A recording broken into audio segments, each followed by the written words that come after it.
Aún hoy, a mis 75 años, cierro los ojos y puedo escuchar con absoluta claridad el sonido de ese papel rasgándose. Era un sonido seco, definitivo.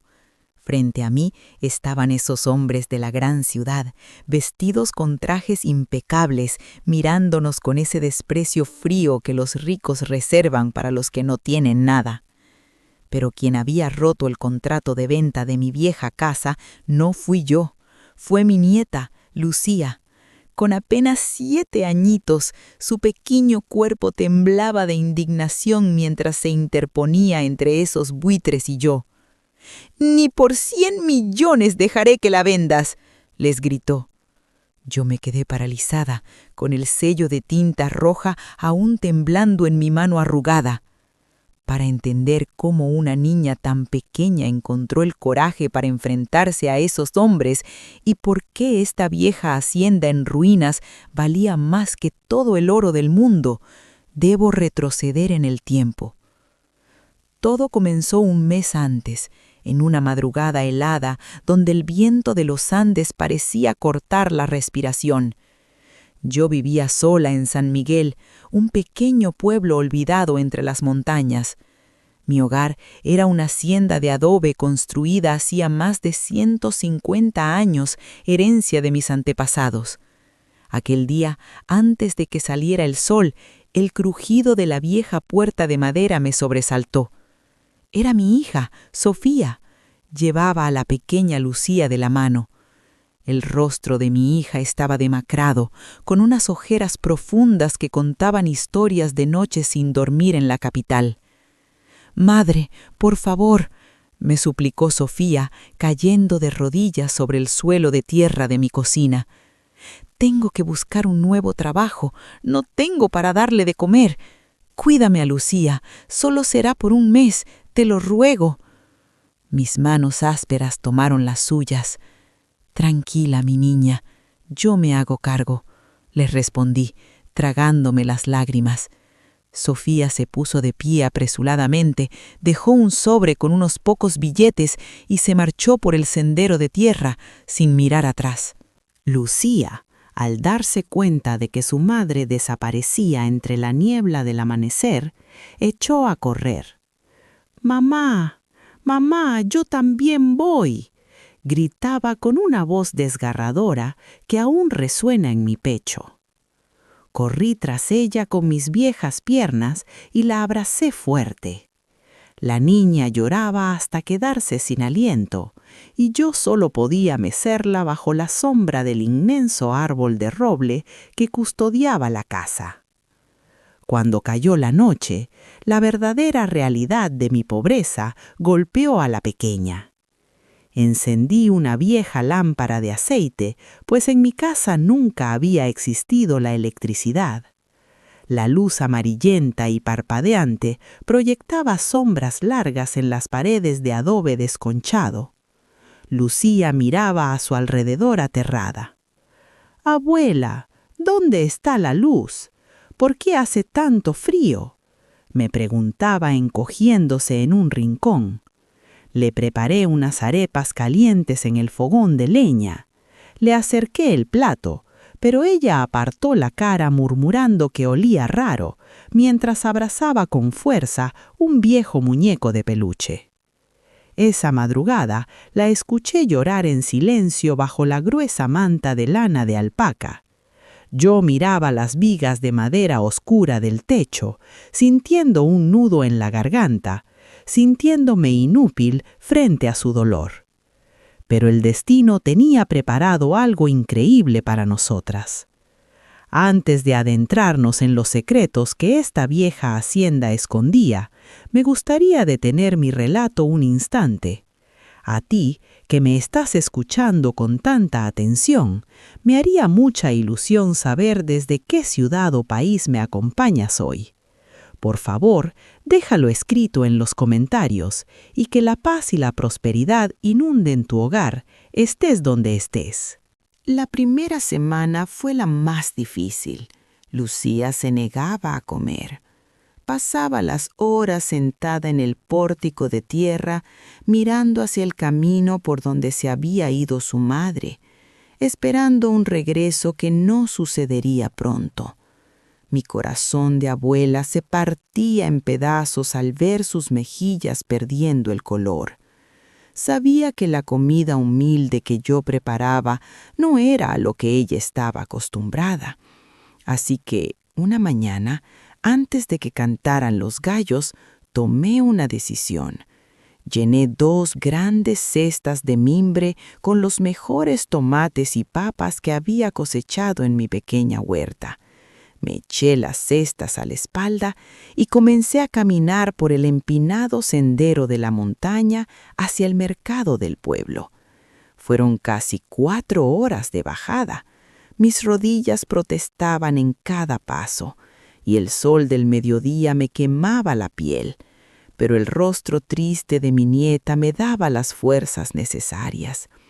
Pasé todo el día sentada en una esquina del bullicioso mercado, ofreciendo mis verduras. Al caer la tarde, logré venderlo todo. Gané apenas unas pocas monedas, el equivalente a un par de dólares. De camino a casa, me detuve frente a un puesto de comida. El aroma del pollo asado con especias inundaba la calle.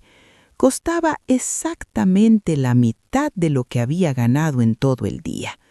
Mis manos temblaron un poco al entregar las monedas, pero tomé la bolsa caliente y emprendí el largo camino de regreso montaña arriba. Llegué a casa exhausta, cubierta de polvo y sudor, ya bien entrada la noche. Lucía seguía acurrucada en su rincón. Me acerqué despacio y abrí la bolsa frente a ella. El olor a pollo asado llenó la fría habitación. La niña levantó la mirada. Sus ojitos brillaron por primera vez desde que llegó. Tímidamente tomó un trozo y se lo llevó a la boca. «Está rico», susurró. Esa noche, mientras le limpiaba las manos, ella me miró con ternura y dijo: «Gracias, abuela». Sentí que el alma me volvía al cuerpo. Por primera vez tomó su pequeña manta y se metió en mi cama, buscando mi calor para dormir. A partir de esa noche, todo cambió entre nosotras. Sin televisión ni juguetes modernos, Lucía buscaba formas de entretenerse. Un atardecer, se sentó a mi lado mientras yo desgranaba maíz y sacó un viejo cuaderno y un lápiz. «Abuela, ¿tú sabes escribir tu nombre?», me preguntó. Negué con la cabeza, sintiendo un poco de vergüenza. «Yo te enseñaré», dijo con entusiasmo.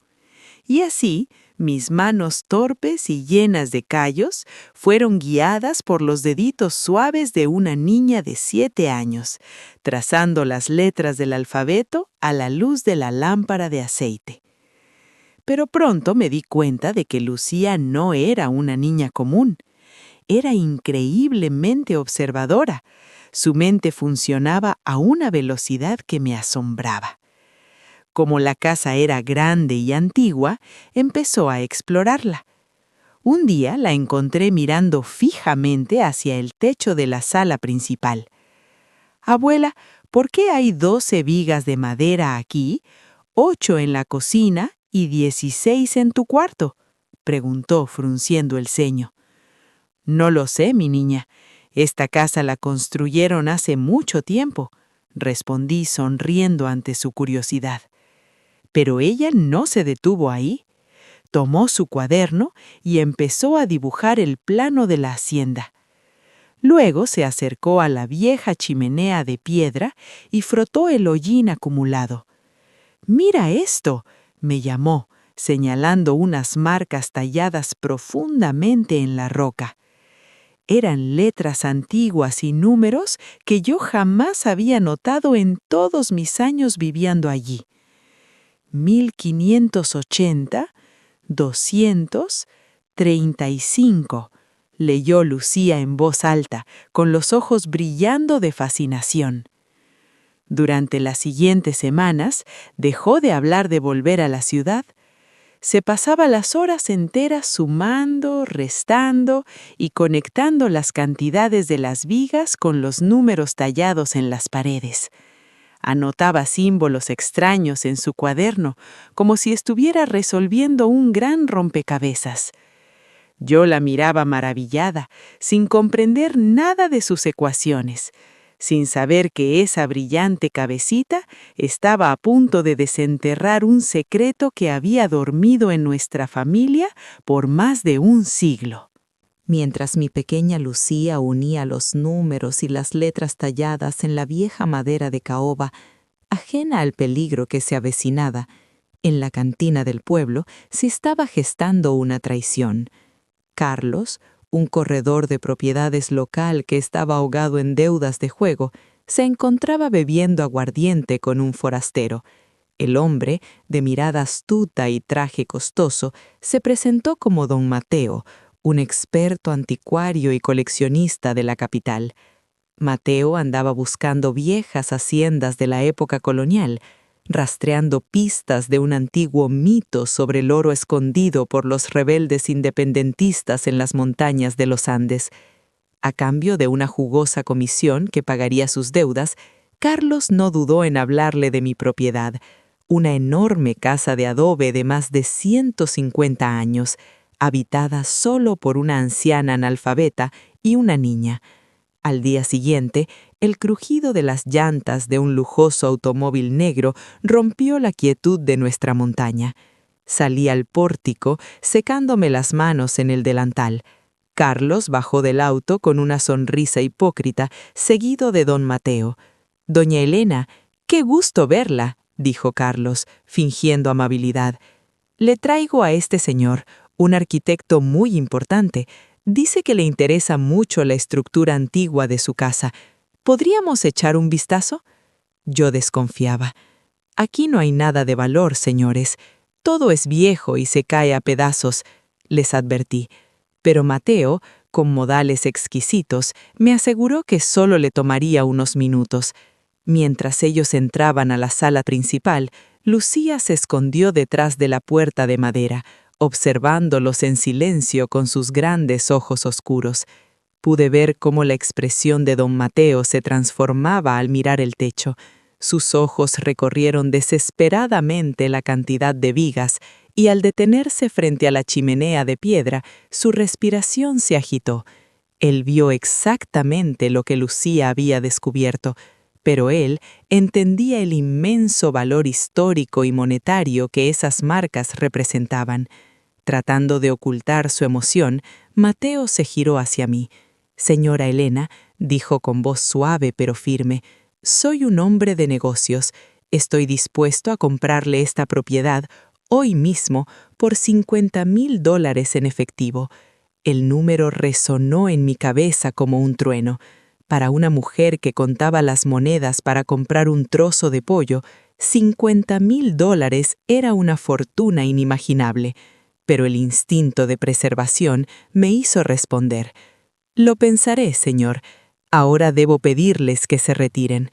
Mateo y Carlos asintieron, seguros de que yo no podría resistir la oferta. Salieron al patio trasero para fumar un cigarrillo, creyendo estar completamente solos. Lo que no sabían era que Lucía, que siempre me acompañaba a ese rincón del jardín trasero, sabía muy bien que el viejo muro cerca del gran cactus era el único lugar de toda la montaña donde el viejo teléfono celular de su madre lograba captar señal. La niña, desconfiada de esos hombres, se había escabullido entre la maleza.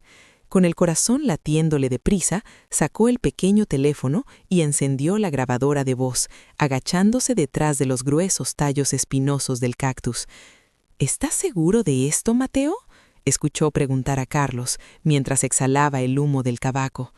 «Segurísimo, idiota», respondió el hombre de la capital, con una risa cruel que me hiela la sangre cada vez que la recuerdo. «Es el puto mapa de la mina del general. Las vigas indican la dirección cardinal y los números en la chimenea son las coordenadas geográficas de altitud y distancia.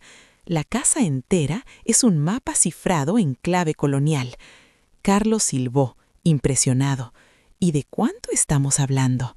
De oro puro, cientos de millones de dólares, enterrados en algún lugar cercano a esta propiedad. Le daremos $50,000 a esa vieja analfabeta. Con eso será feliz, y nosotros nos quedaremos con el mayor tesoro de la historia del país. Es el robo del siglo y es completamente legal. Detrás del cactus, la manita de Lucía temblaba violentamente. No entendía todo sobre millones de dólares o minas de oro, pero entendía perfectamente la palabra robo y el tono despectivo con el que insultaban a su abuela. Apretó el botón rojo en la pantalla de su teléfono. Acababa de grabar 13 minutos de la evidencia más crucial de nuestras vidas. Cuando los hombres se fueron, prometiendo regresar al día siguiente con el contrato y el dinero en efectivo, Lucía corrió hacia mí. Tenía lágrimas en los ojos, pero su mandíbula estaba apretada con determinación. «Abuela», me dijo, mostrándome la pantalla del celular, «tenemos que ir a la policía, ahora mismo». Esa noche, el viento soplaba fuerte contra las ventanas de adobe. A pesar de haber ido a la estación de policía del pueblo, yo no lograba pegar el ojo. El jefe de policía, al escuchar la grabación en el pequeño teléfono de Lucía, había palidecido. Reconoció que se trataba de un plan de estafa a gran escala y nos prometió intervenir en el momento exacto. Pero el miedo no me dejaba tranquila. Al día siguiente, puntuales como la muerte, el lujoso automóvil negro volvió a detenerse frente a mi casa. Don Mateo y Carlos entraron, pero esta vez Mateo llevaba consigo un maletín de cuero negro. Lo colocó sobre la vieja mesa de roble de mi sala y, con un movimiento rápido, abrió los cierres metálicos. El sonido sordo de los fajos de billetes golpeó el silencio de la habitación. $50,000. Pilas perfectas de billetes verdes. «Aquí está lo prometido, doña Elena», dijo Mateo con una sonrisa resplandeciente. «Solo tiene que poner su huella o firmar este papel y el dinero es suyo. Piense en su hija, piense en esta niña. Con esto podrán irse a la ciudad, comprar una casa con electricidad y agua caliente. Se acabaron los sufrimientos». Mis ojos se fijaron en el dinero. Por un microsegundo, la tentación fue como un veneno dulce. Pensé en Sofía, llorando de rodillas en aquel suelo de tierra. Pensé en Lucía, temblando de frío en las madrugadas. Mi mano derecha, temblorosa, tomó el viejo sello entintado de la familia. El aire en la sala parecía haberse congelado. La distancia entre la tinta roja y el papel blanco del contrato era apenas de 1 centímetro. Carlos se frotaba las manos y Mateo contenía la respiración, saboreando ya su victoria de cientos de millones. Y entonces sucedió. «¡No, abuela! ¡No lo hagas!». La puerta de la cocina se abrió de golpe. Lucía corrió hacia la mesa, veloz como un pequeño puma. Antes de que nadie pudiera reaccionar, sus diminutas manos agarraron el contrato y con una fuerza alimentada por la rabia, lo rasgó en 2 partes. El sonido del papel rompiéndose resonó como un disparo. «Ni por 100 millones dejaré que la vendas», gritó la niña, con el rostro empapado en lágrimas y los ojos clavados en Mateo con una ferocidad increíble. La sonrisa de don Mateo desapareció al instante, reemplazada por una máscara de ira incontrolable. «¡Maldita mocosa!», rugió, levantando la mano como si fuera a golpearla. Carlos también dio un paso al frente, tratando de sujetarla. Pero mi sangre hirvió. dejé caer el sello sobre la mesa y, con una agilidad que no sabía que aún poseía, me interpuse entre ellos y mi nieta. «A mi niña no la toca nadie», grité con una voz tan potente que hizo vibrar las ventanas. Mateo se recompuso, ajustándose el saco. «Vieja estúpida, no saben lo que acaban de perder», dijo con desprecio, acercando las manos al maletín para cerrarlo. «Los que van a perder son ustedes». La voz grave provino de la puerta principal. El jefe de policía, acompañado de 3 oficiales armados, entró en la sala empuñando su arma de reglamento. Mateo palideció de golpe. Carlos cayó de rodillas, levantando las manos temblorosas. «Quedan detenidos por intento de fraude, engaño y conspiración contra el patrimonio histórico de la nación», sentenció el jefe. «¿Fraude? Esto es una compraventa legal», intentó defenderse Mateo, sudando frío. El jefe de policía sacó un reproductor y le dio al botón. La propia voz de Mateo, cruel y burlona, hablando sobre robar cientos de millones a una anciana analfabeta, resonó en la sala. El silencio que siguió fue absoluto. El clic metálico de las esposas cerrándose sobre las muñecas de esos 2 hombres fue la mejor melodía que mis viejos oídos habían escuchado jamás. Fueron sacados a empujones de mi casa. Cuando el polvo del camino se asentó y el sonido de las sirenas desapareció a lo lejos, mis piernas cedieron. Caí al suelo abrazando a Lucía con todas mis fuerzas. Lloramos juntas, no de tristeza, sino de liberación. «Gracias, mi pequeña valiente, salvaste nuestra casa», le susurré al oído. Pero ella se secó las lágrimas con el dorso de la mano y me miró con una seriedad absoluta. «No solo salvé la casa, abuela. Ellos dijeron que aquí había un mapa de una mina de oro, y yo ya sé dónde está». Las palabras de mi nieta me dejaron sin aliento. «¿Una mina de oro, Lucía? ¿De qué estás hablando, mi niña?», le pregunté, aún mareada por la adrenalina del momento. Lucía corrió a su habitación y volvió con su viejo cuaderno. Con sus deditos índice, comenzó a señalar los dibujos que había hecho de la casa. «Mira, abuela, las vigas indican el norte y el este. Los números en la chimenea, 1580, es la altura de la montaña, y los otros números son los pasos que hay que dar». De pronto, un recuerdo antiquísimo cruzó por mi mente como un relámpago. Me levanté apresuradamente y me dirigí a mi habitación. Bajo mi cama guardaba un viejo baúl de madera de sastre, lleno de polvo y recuerdos de mis abuelos. Revolví entre mantas apolilladas y objetos sin valor hasta que mis dedos tocaron algo áspero en el fondo. Era un tubo de cuero atado con un cordón desgastado. Lo abrí con manos temblorosas y extraje un trozo de piel de oveja curtida, cubierta de una caligrafía elegante y antigua. Esa misma tarde fuimos a buscar a don Arturo, el anciano maestro de la escuela del pueblo, el único que sabía leer textos coloniales. Al ver el documento, el maestro se ajustó los anteojos, asombrado. «Es una carta de tu bisabuelo, Elena, un general de la Guerra de Independencia», murmuró el maestro. Luego comenzó a leer en voz alta. «Dejo este secreto en los cimientos de mi hogar para que no caiga en manos de los tiranos.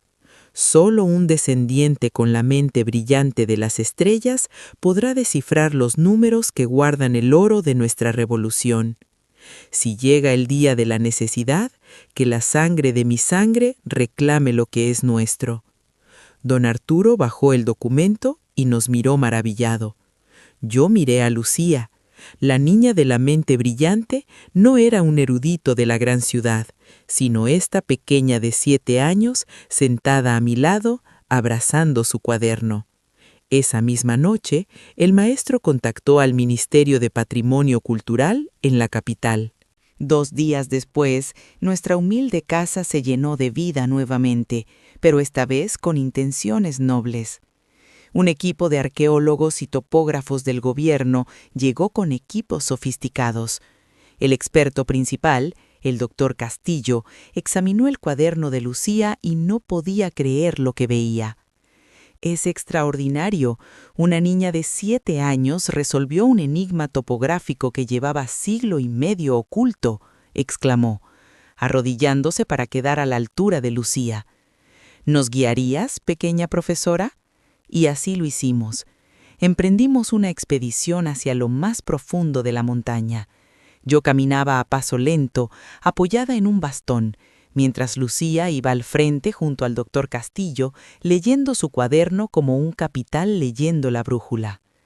Nos adentramos en un denso bosque de niebla, apartando enredaderas y pisando hojas húmedas. Caminamos durante casi 3 horas, siguiendo la orientación de las vigas y la distancia tallada en la chimenea. De repente, Lucía se detuvo en seco frente a una enorme formación rocosa cubierta de musgo. «Es aquí», dijo con seguridad. Los arqueólogos encendieron sus máquinas. Los detectores de metales comenzaron a emitir un pitido frenético y constante que hizo eco en el silencio del bosque. Con machetes y palas, comenzaron a limpiar la maleza y a remover unas pesadas rocas que parecían puestas allí a propósito. Tras 20 minutos de esfuerzo, el aire fresco de la montaña fue reemplazado por un olor a tierra antigua. Un túnel oscuro, apuntalado con vigas de madera coloniales, quedó al descubierto. El doctor Castillo encendió una potente linterna e iluminó el interior. Apenas a unos metros de la entrada, apilados en perfecto orden, había decenas de cajones de madera podrida de los que asomaban lingotes opacos, pesados y amarillos. Oro. La mítica mina del general era real. Caí de rodillas sobre la tierra húmeda, llevándome las manos al rostro, incapaz de contener el llanto. Lucía corrió a abrazarme. El tesoro de nuestra sangre, el que mi bisabuelo había escondido para salvar a la nación, acababa de devolverse a la luz por la inocencia y el genio de una niña que solo buscaba salvar el hogar de su abuela. La noticia del hallazgo dio la vuelta al país entero. El gobierno declaró nuestra vieja hacienda y la mina como patrimonio histórico de la nación. Por ley, como herederas y descubridoras legítimas de aquel tesoro colonial, el Estado nos otorgó una compensación que jamás habríamos imaginado en nuestras vidas: $10 millones. Aún recuerdo el día que fuimos al banco en el pueblo. Al ver esa enorme cifra impresa en la libreta de ahorros, mis manos volvieron a temblar, pero esta vez de pura incredulidad y gozo. Una semana después de aquello, compramos una hermosa propiedad en el centro de San Miguel. Era una casa amplia, con paredes recién pintadas de blanco, un gran patio lleno de bugambillas fucsias y, lo más importante para mí, hermosos grifos de los que salía agua caliente a cualquier hora del día. Esa misma tarde, sentadas en nuestro nuevo y cálido salón, Lucía tomó su pequeño teléfono móvil, marcó el número de su madre. Cuando Sofía contestó, su voz sonaba cansada, rota por la desesperanza y la fatiga de la gran ciudad. «¿Mamá? ¿Pasa algo malo con la niña?», preguntó asustada al escuchar mi respiración. Yo tomé el teléfono, con lágrimas asomando a mis ojos, y le respondí con la voz más dulce que pude: «Sofía, mi niña, ya no tienes que sufrir más. Empaca tus cosas, vuelve a casa. Hemos comprado una casa nueva y te estamos esperando». Al otro lado de la línea solo hubo un silencio ahogado, seguido de un llanto profundo y desgarrador. Era un llanto que soltaba todo el peso, la culpa y el dolor de los años de miseria. 2 días después, Sofía cruzó el umbral de nuestra nueva puerta. Soltó su vieja maleta en el suelo y cayó de rodillas, exactamente igual que la madrugada en que nos dejó a Lucía. Pero esta vez no era por desesperación. Lucía corrió a sus brazos y yo me uní a ellas. Allí, bañadas por la luz dorada del sol que entraba por los grandes ventanales, 3 generaciones de mujeres lloramos juntas, por fin reunidas y a salvo para siempre. Hoy en día, mi pequeña genio asiste a la mejor academia de matemáticas del país, y nuestra antigua casa de adobe en la montaña es ahora un museo protegido, un recordatorio permanente de nuestra historia. A veces, la vida nos pone pruebas que parecen imposibles de superar, disfrazadas de pobreza o de despedidas amargas. Pero aprendí que el amor incondicional de una familia y la valentía de un corazón puro pueden iluminar hasta la oscuridad más profunda. Si esta historia ha tocado tu corazón de alguna manera, te invito humildemente a suscribirte al canal y a dejar tu me gusta. Comparte este relato con tus seres queridos para recordarles que, al final del día, la familia es el verdadero oro que siempre debemos proteger. Recibe un abrazo muy cálido de esta vieja abuela y hasta la próxima historia. Gracias por acompañarnos hasta el final. Si este relato ha resonado contigo, te invitamos a darle un me gusta, compartir tus reflexiones en los comentarios y suscribirte a nuestro canal, Ecos del Silencio. Queremos informarte con total transparencia. El producto que acabas de escuchar, incluyendo el guión, los personajes, las imágenes y la voz, ha sido desarrollado utilizando inteligencia artificial como herramienta creativa. Se trata de una obra de ficción, por lo que cualquier semejanza con nombres, personas o situaciones de la vida real es mera coincidencia. Nos vemos en la próxima historia.